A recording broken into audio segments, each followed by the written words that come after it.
беше се случило следното. Там по пода в кухнята беше изтекла доста кръв. Само, че не знам кой е местил, кой е правил, обаче беше наистина доста мръсно.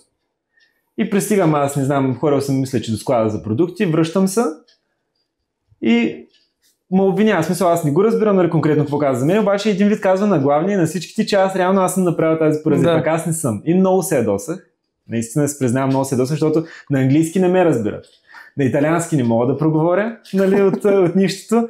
И аз даже в този момент просто на български викам, аз ако ти говоря на български, ти ще ме разбереш ли?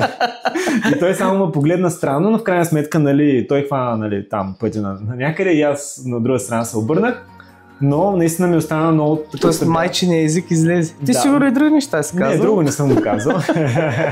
Друго не съм му казал, но просто бях ядосан. И този румънец беше свидетел на това нещо.